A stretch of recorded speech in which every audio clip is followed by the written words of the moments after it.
Salut à tous, aujourd'hui on va partir aux États-Unis d'Amérique en fin XXe siècle. Alors on va aller voir du côté de New York et plus précisément dans le quartier de Brooklyn, où voyez-vous, suite à un grave accident, une jeune femme se fait désormais appeler le mystère de Brooklyn. Et nous allons voir dans un instant ce qui lui donne ce surprenant surnom. Mais avant d'engager le générique et de commencer l'histoire, j'en profite pour vous rappeler que vous pouvez liker les vidéos, vous abonner et bien sûr commenter. Alors déjà parce que ça me fait super plaisir de recevoir vos likes et vos commentaires. Et puis parce que ça contribue aussi à soutenir mon travail et la chaîne en la faisant plus facilement connaître à d'autres utilisateurs. C'est en fait une sombre histoire faite de mystères, de sorcellerie et peut-être même de pacte avec le malin, le tout nommé algorithme de YouTube. Enfin, vous comprenez si vous traînez souvent par ici.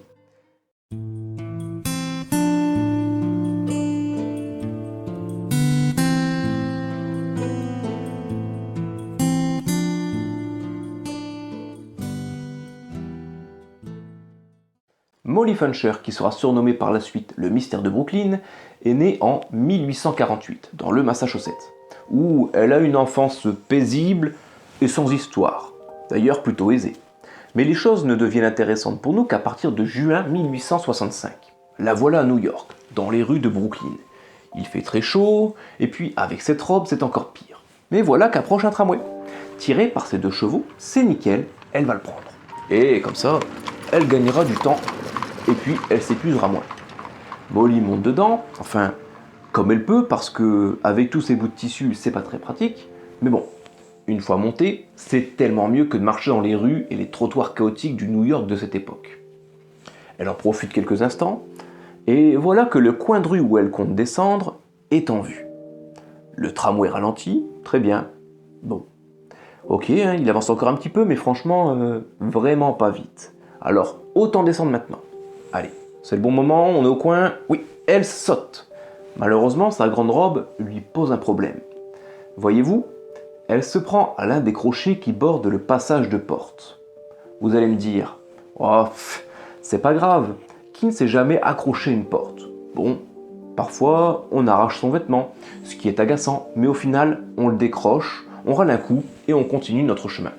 Sauf que là, elle a déjà sauté. Et elle a un bon 50 cm à faire depuis le marchepied avant de toucher le sol. Ce ne sont pas ses pieds qui touchent le sol en premier, mais sa tête. Retenue par sa robe, elle a basculé en avant et a très mal fini sa chute. Surtout que ce n'est pas fini, puisque sa robe ne se déchire pas et la traîne derrière le tramway. Alors que sous le choc, elle a perdu connaissance. Elle est ainsi traînée derrière ce dernier avant que des passants n'arrivent à prévenir le cocher. J'épargne les détails et vous laisse imaginer le résultat. C'est franchement pas beau à voir. Mais bon, miracle, elle n'est pas morte. Enfin, pas pour le moment. On ne sait pas vraiment encore pour combien de temps plutôt. On va tourner ça comme ça. Et elle est alors amenée chez sa tante qui vit dans le même quartier pour y être, entre guillemets, soignée. Et grosso modo, voir si elle s'en sort. Finalement, elle a cette chance. Et un peu moins d'1 an plus tard, disons début 1866, elle semble même bien s'en remettre. Sauf que, le 3 février, elle sent comme des douleurs dans ses muscles et finit par en perdre le contrôle.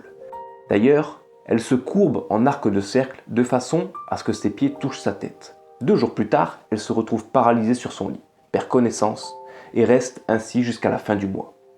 À son réveil, mauvaise nouvelle. Elle devient sourde, aveugle et muette, puisque sa mâchoire est contractée à tel point qu'elle ne peut plus du tout l'ouvrir. Puis, alors qu'on tente de lui donner à manger, on se rend compte que son pharynx est lui aussi contracté, de façon à l'empêcher d'avaler quoi que ce soit. D'un autre côté moins grave, ses jambes se sont enroulées entre elles et un de ses bras s'est contracté de telle manière à être derrière sa tête. Ils tentent alors de la sauver comme ils peuvent, en faisant passer des jus de fruits, de l'eau, enfin toutes sortes de choses au travers de ses dents, en espérant que son corps pourrait éventuellement assimiler les nutriments par les muqueuses de sa bouche. Terrible est l'état dans lequel elle se trouve, n'est-ce pas? Mais attendez, ce n'est pas fini. Non, le meilleur arrive. Elle semble maintenant développer de nouvelles capacités. De façon tout à fait inexplicable, elle se met rapidement à pouvoir voir à sa façon, c'est-à-dire les yeux fermés. On a tous déjà entendu l'histoire de cet homme aveugle qui arrive à se diriger grâce à des sons qu'il produit avec sa bouche. Mais là, c'est encore autre chose, puisqu'elle peut distinguer les objets autour d'elle, ainsi que leurs couleurs. C'est déjà pas mal, mais encore plus impressionnant. Elle arrive à lire les journaux.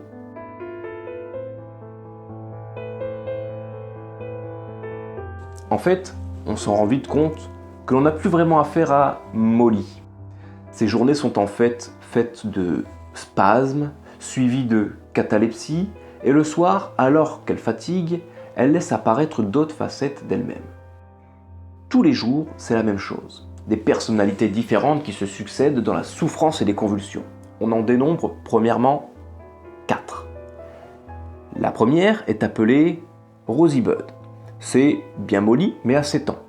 Ce n'est qu'une petite fille figée dans le temps, son univers se cantonne grosso modo à ses parents et à ses activités d'enfant, rien de plus.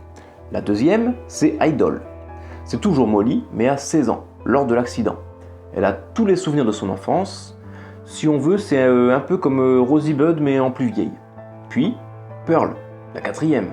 Elle n'a comme souvenir qu'un laps de temps assez court avant l'accident, mais ne se souvient pas de l'accident en lui-même. Et enfin, Ruby, qui est peut-être la plus mystérieuse des personnalités, pour le moment. Elle est vive, pétillante, et surtout elle laisse croire qu'elle en sait un peu plus que ce qu'elle veut bien dire. Mais n'en demandez pas plus. Elle est un peu comme les autres, elle est limitée dans ses souvenirs. Elle ne peut pas raconter le passé de Molly. Le reste du temps, nous avons affaire à Molly, enfin pas exactement, on verra ça un peu plus tard, parce qu'on va en profiter pour énumérer tous les phénomènes étranges liés à cette histoire. Figurez-vous qu'en plus de pouvoir voir les objets qui l'entourent, elle amplifie ce don au point de connaître ce qu'il se passe chez ses voisins ou chez n'importe qui d'ailleurs. Combien de personnes y sont, comment sont-ils habillés, ce qu'ils font. Elle sait qui va venir la voir, quand, comment et pourquoi. Puis, pour couronner le tout, elle dit aussi voir les morts et communiquer avec eux. Son don évolue et lui procure de plus en plus de pouvoir, palliant même et dépassant ses capacités dites normales, en excluant bien sûr les capacités physiques. Au point même qu'avant que les choses ne basculent à nouveau, elle fabrique des fleurs artificielles en cire et les peint à la perfection. Elle a aussi rédigé plus de 6500 lettres lors de ses moments les plus calmes. C'est un exploit et un mystère qui fait bien sûr parler d'elle et attire nombre de curieux. Certains tentent bien de rompre la supercherie en lui demandant de lire une lettre encore dans son enveloppe et cachetée, mais peine perdue. Il y a bien mystère, puisqu'elle dévoile le contenu de la fameuse lettre. Elle mérite donc bien son surnom de Mystère de Brooklyn.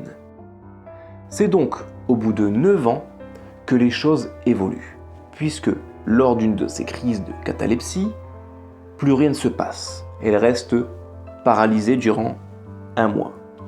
Alors ce coup-là, on se dit, c'est bon, il n'y a plus rien à voir, le spectacle est fini, on tire le rideau. Mais en fait, non, tiens.